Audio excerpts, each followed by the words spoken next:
Jadi mau tidak mau rumah ini saya harus jual. Nah ini sudah ada yang mau beli, cuman mintanya mau ditempatin. Saya ganti kompensasi ya Bu ya. Saya sampean tak pindah ke rumah baru, tak bayarin dah kontraknya sisanya.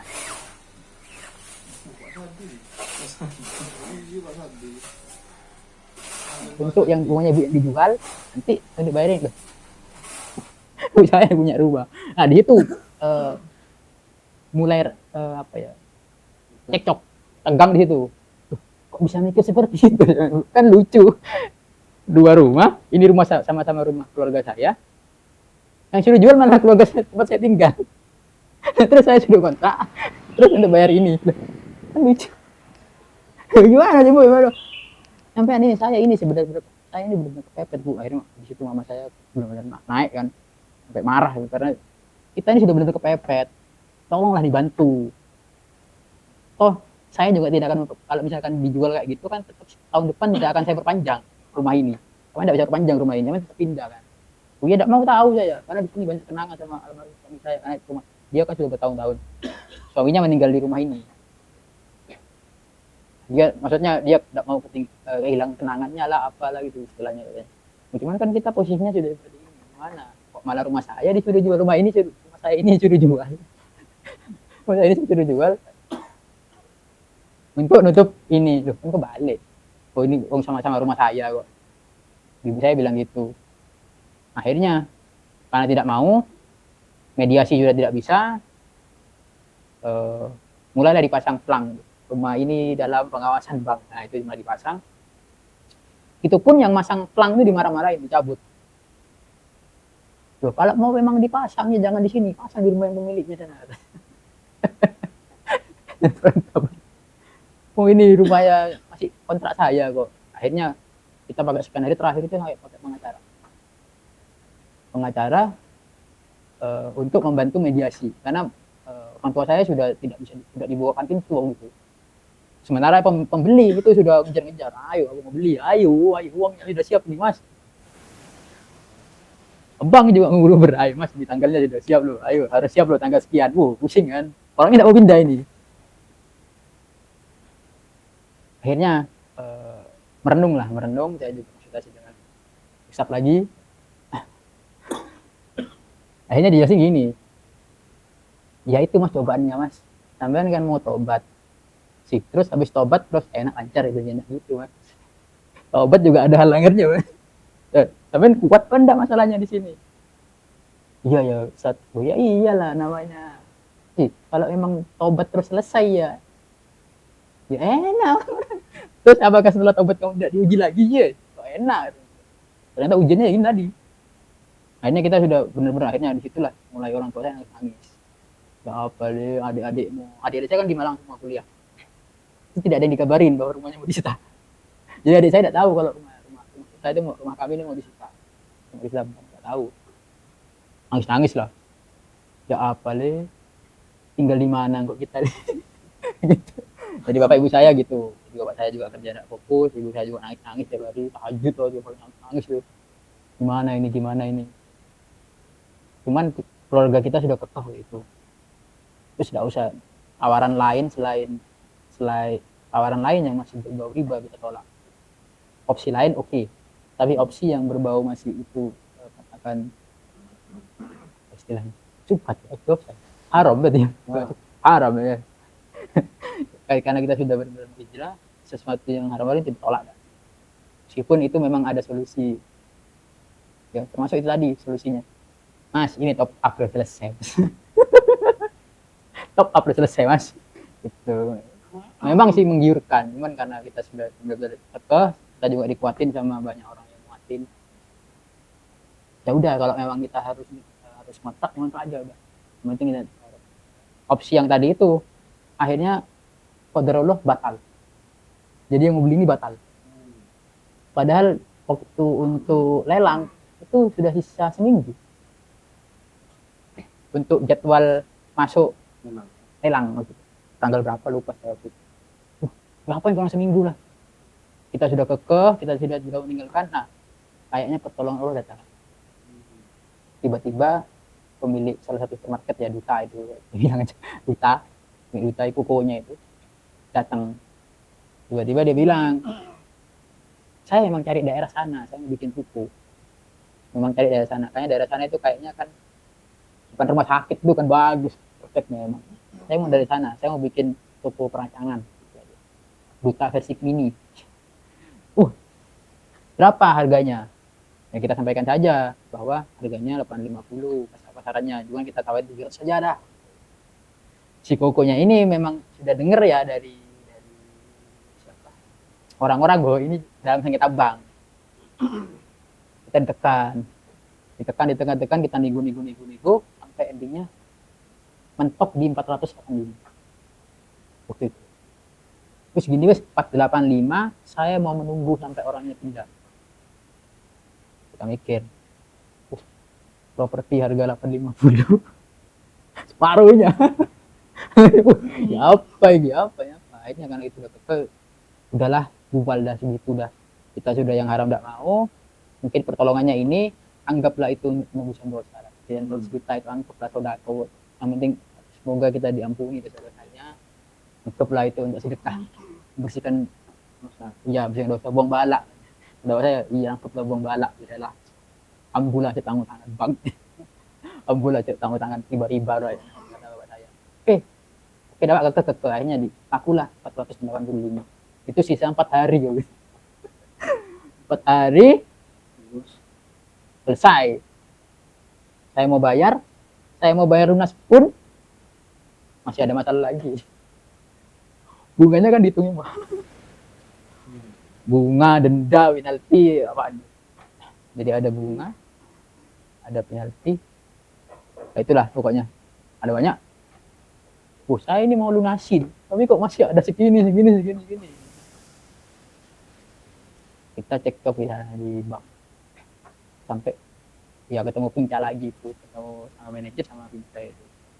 Akhirnya karena saya juga sudah diajarin sama teman-teman dari yang sedang ini tadi, kalau kamu digedek balik. Kamu kuat mas, karena itu haknya kamu, itu masih hakmu. Gitu ya, iya, sakit dah, mau gebrak meja, gebrak balik. Gitu, dengan itu. Oh jangan kalah, dia ancam. Jadi saya di sana dikatigai.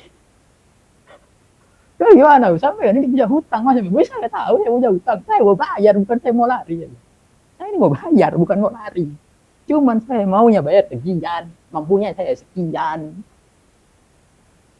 Tapi mau anda, kalau mau ya sudah, tidak usah dibayar, sita dah, kata bilang gitu. Akhirnya kata-kata itu keluar. Saya mampunya segini, saya bayar segini. Kalau sampean masih kena penalti A, B, C, D, sampai angkanya 2 kalinya maksudnya. 2 kali lipat. Ya, 2 kali lipat. Sita sudah. Gitu. Saya kesini mau bayar, saya bayar cash hari ini selesai. Wah, bisa kayak gitu mas. Wah, ini harus dibayar mas. Ini hutang mas, harus bayar. Iya, hutang saya berapa? Sekian. Nah, ini saya bayar hutang saya. Saya tidak mau bayar bunganya loh. Sampai pada tangan dulu bunganya. Saya kan menyetujui ya. Saya juga tidak tahu kalau terjadi seperti ini. Dan mampu saya sekian, saya tidak mau lari. Pokok saya tetap bayar. Akhirnya setelah nego saya pulang, saya masih 2 kali ke sana. 2 kali sudah alot waktu itu, setelah 2 kali akhirnya disetujui. Saya tetap kena penalti begitu. Denda sekian, makanya sudah jauh sekali. Makanya itu kena di 10 juta. 10 juta. Dari sebelumnya itu penaltinya 80 jutaan. Totalnya itu apa? Ya bunga, sisa tanggungan bunga lah apa itu 85 juta kalau nggak salah itu. Sisa 10 juta atau 8,5 atau ya segituan. Gitu. 8,5 ya. Tapi saya memang bayarnya maunya sisanya. Saya tidak mau bayar bunga, tidak mau bayar itu bukan urusan saya bilang gitu. Betul. Tapi kalau tidak mau saya mau nantang saya disita semua dah. Sudah. Saya sudah bilang bapak saya bilang bapak dulu. Udah bapak saya, apa kata saya? Sita semua, saya bilang. Kita dah. Saya mau bayar tapi. Tapi kalau mau nggak mau cita-cita. Ternyata abangnya akhirnya ya sudah mas, saya sudah mampunya sekian. Akhirnya kayak nggak tahu ya, kayaknya melunak. Dia juga sudah tidak keras lagi, manajernya itu. Manajernya itu sampai tidur di sini. Ditungguin. Ah gimana mas, mau bayar kan? Waktu itu Pak inilah Pak. Bulan lah ya. Ya Pak Bulan. Sampai akhirnya dia melunak. Ini mas sudah saya bisa bantunya sekian. Sudahlah sekian. Oh iya sudah. Gimana mah? Sudah tunggu orang tua. Iya wes tak apa dah. Ini selesai kalau itu sudah diusahakan tak bisa. Ini kita bayar lah itu. Cuman jauh angkanya nih. Selesai lah hutang. Itu ajaibnya. Nah di sini. Waktu itu ketika itu selesai, properti kami, keluarga saya gitu, propertinya itu cuma punya rumah itu. Kemudian qadarullah tidak sampai setahun itu bisa kita punya 5 tanah berbeda. Gak tahu, semuanya tiba-tiba balik. Itu saya gak tahu ya, itu sampai saya sama orang tua saya, mama saya sering ngomong, kok bisa ya Mayor? Tiba-tiba kos-kosan ini jadi. Karena gak punya uang ini. Jadi ada sisa, cuma sisa penjualan rumah itu paling 30 juta paling. Sisanya 35 juta lah. Ya udah ini selesaiin kos-kosan. Tiba-tiba kos-kosan selesai. Buka full. Terus tiba-tiba ada orang jual tanah. Tiba-tiba, udah bayar lah Pak, sekian dulu Pak, aku butuh Pak. Butuh 10 juta, 15 juta dulu, bayar dulu Pak, sisanya kamu aku. Di tanah satu. Tiba-tiba dalam waktu setahun itu. Tahun lah. Itu punya 5 tanah. Kok dulu saya juga bingung Bapak. Nggak kaplingan tiba-tiba bapak saya itu pas mau meninggal itu wis ya kon aja rebutan nih kamu tak kasih tanah, adikmu tak kasih tanah, kamu tak kasih tanah, mamamu tak kasih tanah. Ada perasaan baru kapan hari tadi besar rumahnya mau disita. Sekarang itu tiba-tiba gitu aja dia ngalir terus. Kalau dipikir-pikir ngomong dari mana ya? Terus itu tuh. Jadi kayaknya itu, nah kemudian saya curhat lagi lah. Untungnya saya waktu itu sudah hijrah, saya juga sudah mau berhenti, saya sudah dekat dengan mendekatkan diri ke guru lah istilahnya. Saya berguru kepada orang yang mengerti agama, akhirnya dia menjelaskan bahwa sebenarnya itu uangnya dari mana itu sebenarnya barokah. Hartanya itu berkah. Ketika hartamu sudah jadi berkah, kita tidak pernah tahu. Tiba-tiba tang gitu. Mungkin itu berkah. Tapi kamu istiqomah atau tidak untuk tidak lagi bersentuhan dengan yang namanya riba. Oh, saya sudah tidak. Saya sudah insya Allah saya dan keluarga sudah tidak riba plus tidak pernah berhutang. Sudah tidak menjauhi hutang. Jadi akhirnya prinsipnya berubah. Jadi pengusaha itu yang kalau memang belum mampu ya sudah tidak usah. Kalau belum mampu ya berarti kita belum dimampukan. Karena kita belum pantas berarti untuk sampai di sana. Meskipun peluangnya sebagus apa, kalau kita belum mampu berarti kita tidak mampu ya berarti kita belum pantas. Pantaskan dulu nanti insya Allah mampu. Karena sejak itu berhentilah dari dunia riba dan perhutangan. Jadi untuk bukan nasihat tapi pengalaman ya. Jadi terkadang kan untuk guru yang paling baik itu kan pengalaman. Nah, guru paling baik lagi adalah pengalamannya orang lain. Jadi tidak perlu merasakan lah. Nah, dari pengalaman saya akhirnya saya bisa seperti mengambil intisari. Yang pertama untuk teman-teman yang mau berwirausaha. Ternyata yang mau berwirausaha, modal utama itu sebenarnya bukan modal. Tapi ada hal-hal lain yang selain modal sebenarnya. Karena sebenarnya modal itu adalah efek, bukan ketergantungan harus modal, enggak. Ternyata itu. Jadi modal utama itu sebenarnya bukan uang, paling penting itu. Modal utama itu sebenarnya adalah otak manusia. Ide. Jadi bukan uang intinya Modal utama itu bukan uang, tapi modal utama itu ide. Karena banyak orang yang besar juga hanya sebatas karena idenya. Kita lihat tahu siapa ya? Ya banyak lah. Yang berintis dari awal itu kan idenya brilian, itu bisa. Yang ya akhirnya income bisa kita mengalami berbagai krisis apapun, insya Allah masih survive alhamdulillah sekarang.